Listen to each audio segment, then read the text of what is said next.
Dans cette vidéo, je vais vous montrer comment overclocker votre carte graphique, que ce soit une carte graphique AMD ou Nvidia, tout en étant quand même assez safe pour éviter tout cramage de composants. Salut tout le monde, c'est ArdoireGF, j'espère que vous allez bien. Dans cette vidéo, je vais vous montrer comment overclocker votre carte graphique AMD ou Nvidia, comme je vous ai dit dans l'intro. Donc ça va être assez simple, on va avoir besoin de deux logiciels au minimum. Donc pour ça, MSI Afterburner, logiciel d'overclocking de la marque tout simplement. Donc je vous mets un lien en description, normalement ce sera la première ou deuxième ligne. Donc allez télécharger ce logiciel-là, c'est vraiment très simple, juste vous avez 3 clics à faire, vous faites suivant, suivant, installer.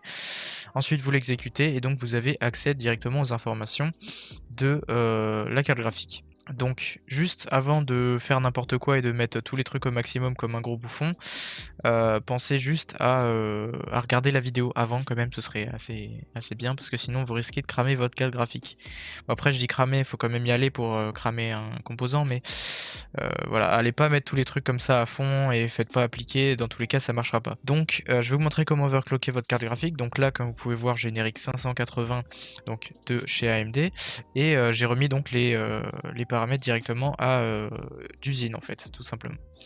Donc si je remets les paramètres d'usine, vous pouvez voir que bah, je suis à 1366 sur les cœurs, donc ça c'est la fréquence des cœurs. Et là je suis à 2000 MHz sur la mémoire. Donc tout ça on peut l'augmenter, je vais vous montrer comment le faire tout en étant assez sécurisant pour votre PC. Parce que si vous mettez trop haut, ça risque soit de faire des crashs, soit de faire des artefacts. Et si vraiment vraiment vous allez très loin mais c'est quand même assez compliqué, vous pouvez directement cramer la carte graphique. Donc vaut mieux éviter de faire ça. Donc je vais vous montrer dans la vidéo comment faire ça. Donc là, donc comme je vous ai dit, j'ai une RX 580, vous pouvez voir des les fréquences des cœurs et les fréquences de la mémoire et donc bah, ce qui va être le plus efficace, on va dire, c'est tout simplement, vous regardez votre fréquence, vous allez ajouter plus 50. Déjà, vous faites ça, vous ajoutez plus 50. Donc là, on va dire que je vais mettre à 1400, voilà, j'arrondis à 1400, vous avez juste à cliquer ici, vous rentrez la valeur depuis votre clavier et ensuite vous faites entrer et ça va rentrer la valeur ici. Là, je suis à 2000 sur la mémoire, je vais mettre 2050. Je fais entrer et ensuite vous faites appliquer. Donc là, ce que je vous conseille, vous pouvez aussi augmenter la power limit. Ça va être, en gros la limite de, consommation de votre carte graphique. Vous êtes pas obligé de le faire, mais je vous conseille de mettre quand même un petit genre +10 au minimum. Enfin au minimum, c'est pas obligatoire, mais voilà. Je vous conseille de mettre un +10, +20, pour que, votre overclocking puisse se faire, assez bien. Ensuite, bah, vous allez télécharger donc le deuxième logiciel qui est Unigine Haven Benchmark, donc c'est la version 4.0, c'est une version qui est gratuite, lien en description toujours, donc vous avez juste à télécharger ça et ensuite vous allez faire comme moi. Donc là, je vais juste mettre la résolution à 960 x 500 machin truc, on s'en fout et je vais laisser le faire le benchmark comme ça. Donc ça, c'est pour les besoins de la vidéo. Je vous conseille de mettre en résolution de votre écran. Donc moi, c'est un écran 1080p, donc je mettrai en 1080. Je vous conseille de faire, à la résolution de votre écran. Mais donc là, pour la vidéo, je vais juste vous le mettre en format comme ça pour que vous puissiez voir. Donc vous laissez tout ça en anglais, de toute façon il n'y a pas français, custom vous laissez, DirectX 11, qualité vous mettez en ultra. Après si vous avez une vieille carte graphique claquée au sol, bah vous aurez même pas 3 FPS donc ça sert à rien. Tessellation, vous le mettez au max, stéréo 3D désactivé, multimonitor désactivé, anti-aliasing x8, full screen, bah moi je le décoche parce que c'est pour la vidéo, mais sinon vous laissez le activer et vous mettez la résolution de votre écran. Ensuite vous appuyez sur Run, et là on va directement partir sur le benchmark. Voilà, donc là le benchmark est lancé, je vais couper la musique parce que c'est chiant pour la vidéo. Et donc, il suffit juste de regarder, si jamais vous voyez des freezes, par exemple que l'image de la vidéo s'arrête, ça veut dire qu'il faut baisser votre overclocking, que c'est pas supporté. Si jamais vous voyez que tout va très bien, bah, vous pouvez laisser comme ça, vous pourrez même augmenter. Et si vous voyez à partir d'un moment que vous avez des artefacts, donc pour ça, pour passer les scènes, vous faites Enter tout simplement. Donc là vous avez passé les scènes. Et je sais que juste avant de faire cette vidéo, j'avais fait des tests sur ma carte graphique et je pouvais pas monter à plus de 1450 sur les cœurs. Sinon, j'avais des artefacts et c'était pas à la première cinématique, c'était à partir de celle-là que j'avais des artefacts. Donc, je vous conseille vraiment de faire bien attention. Regardez, essayez de faire le benchmark en entier, c'est un petit peu long, mais au moins une fois que c'est fait, vous aurez plus à faire ça. Vérifiez juste avant de faire les overclocking que votre driver graphique est à jour et que bien évidemment votre PC, puisse quand même un minimum supporter. Donc ça veut dire carte graphique qui soit pas trop ancienne en principe.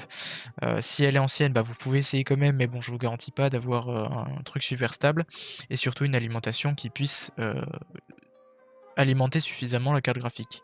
Donc si vous avez une RTX 3080, avec un Ryzen, 5 ou 7 de 3e génération ou 5e génération et que vous avez une alim de 650 watts, overclocker ce sera pas une bonne idée. Si vous avez 850 watts, ce sera bon. Enfin bref, ça dépendra vraiment de votre alim surtout et de la carte graphique un peu. Le reste de votre PC sera pas trop impacté sur l'overclocking de votre carte graphique en principe. Mais donc voilà. Donc là, vous pouvez voir que j'ai aucun problème au niveau de l'overclocking, tout se passe très bien. J'ai pas d'artefact ou quoi, donc je peux faire quitter pour la vidéo, vous laissez, en entier. Ça va se relancer en boucle, donc pensez à faire, à quitter le benchmark tout simplement. Donc moi là, vous pouvez voir que ça, a fonctionné très, très bien.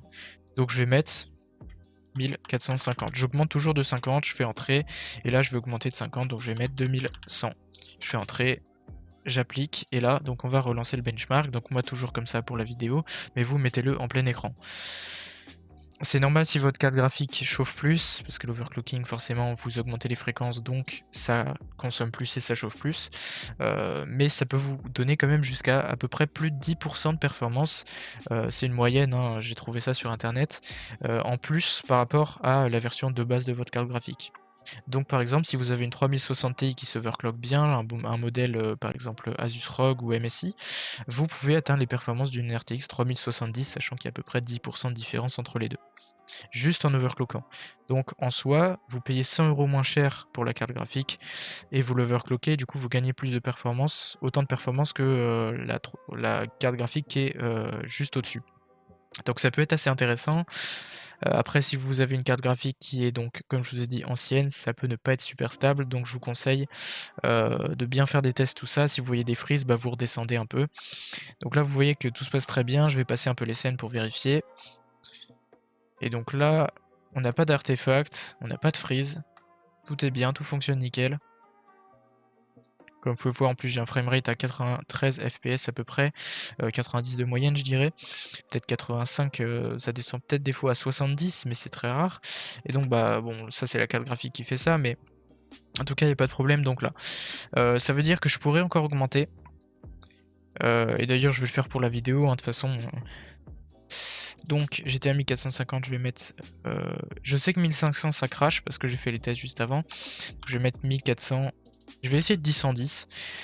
Si vous voyez, que vous montez trop et que vous avez des freezes, des artefacts ou que ça crache, descendez un tout petit peu, descendez de 10 en 10 peut-être, de 5 en 5, jusqu'à ce que ce soit vraiment le réglage parfait entre, performance maximum et stabilité.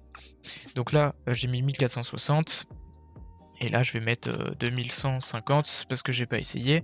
Je fais appliquer, j'ai oublié de faire entrer. 2150, entrée, appliquer. Je vais relancer le benchmark et si je vois qu'il y a des freezes, des crashs ou quoi que ce soit, eh bien, il faudra que je redescende un tout petit peu. Donc juste avant de faire la vidéo, j'étais à 1450 et 2100 sur la fréquence mémoire. Donc là, je sais pas ce que ça va donner. A priori, il n'y a pas trop de risques, hein. Si vous avez des artefacts, normalement ça vous ferait pas d'artefacts sur Windows, mais seulement en benchmark, donc voilà, faut faire très attention à ça. Mais faites pas comme un gros bourrin tout mettre au max parce que votre PC risque de crash. Et si le profil se sauvegarde, bah vous êtes bien dans la merde pour le relancer après. Donc faites vraiment au fur et à mesure. Si vous voyez que ça crache un peu, enfin que le comment dire, que le benchmark crash, diminuez tout simplement. Ça, c'est vraiment à vous de voir en fonction de chaque carte graphique. Ça sert à rien de recopier mes paramètres à moi. Si vous avez une 3070 ou si vous avez une RX 460 par exemple, ça vous servira absolument à rien. Donc là, vous voyez que tout se passe très bien sur le benchmark. Donc, c'est que ça fonctionne bien. Je vais essayer 1470. Hop, je fais entrer. Là, j'ai vu qu'il s'est passé un petit truc à l'écran. Et là, je vais mettre 2200. Entrée, je vais faire appliquer. Donc relancer le benchmark. Là, je pense que ça va crash parce qu'on est quand même assez haut quand même en fréquence. Donc si ça crache, c'est tout à fait normal.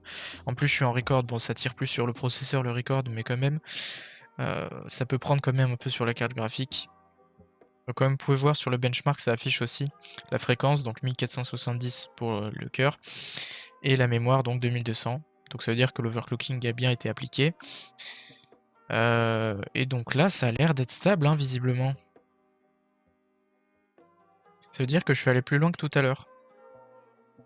Après, j'ai pas fait un overclocking vraiment en détail, hein, sinon j'aurais pu aller de 1 en 1 MHz, je parle. Ça aurait pu fonctionner. Mais là, ça, y a pas de crash, il y a pas de freeze, il y a pas de choses comme ça. Donc je ferai des tests en 1080p aussi parce que c'est important de faire des tests dans sa résolution. C'est sûr que là, j'ai mis fenêtre réduite, donc ça pompe beaucoup moins. Ça peut poser plus de problèmes si je mets pas la enfin si je mets la bonne résolution. Donc je ferai des tests tout ça après la vidéo. Mais donc là, vous pouvez voir, donc vous faites-le en plein écran comme je vous ai dit, là vous pouvez voir que tout va bien sur le benchmark. Donc je peux quitter. Je vais éviter de la pousser trop quand même. Parce que RX 580, bon, en plus elle chauffe quand même pas mal. Donc voilà, je vais pas la pousser plus que ça. En principe, il n'y a pas trop de risques, mais je vous conseille quand même de faire petit à petit et de faire des tests directement sur le benchmark. Donc il existe 3 autres benchmarks que je peux vous recommander. La version 3D Mark Demo qui est gratuite sur Steam, Superposition Benchmark et Valley Benchmark. Je vous mettrai tous les liens en description. Donc voilà, c'est tout simplement un truc assez simple. Si vous voulez revenir à vos fréquences de base, vous avez juste à cliquer ici sur la petite flèche, la flèche reset, et ça va remettre vos fréquences de base. Si vous voulez toujours que ça applique l'overclocking à chaque fois que vous redémarrez votre PC, il faut bien veiller à mettre dans le gestionnaire des tâches dans démarrage Afterburner, que je ne vois pas ici parce que j'ai pas redémarré mon PC depuis, il faut le mettre en activé. C'est vraiment assez important, je crois que c'est celui-là d'ailleurs, mais il n'est pas encore activé parce que j'ai pas redémarré mon PC. Donc voilà. Donc pensez bien à laisser ça en activé. Si vous voyez que vous avez des crashs, vous redescendez un tout petit peu. Là, la température limite, bah ça c'est à quel seuil la carte graphique va tout simplement se couper. Enfin, je sais pas si c'est vraiment se couper comme les processeurs ou si c'est juste baisser complètement les fréquences pour que la température descende. J'en ai aucune idée. Mais en tout cas, si vous allez au-delà de 90°, donc vous voyez les degrés juste là, ou ici, parce que moi j'ai mis ça ici. Si vous allez au-delà de 90, enfin de la ce qui est écrit ici, ça peut poser quelques soucis, donc essayez de descendre un peu les fréquences.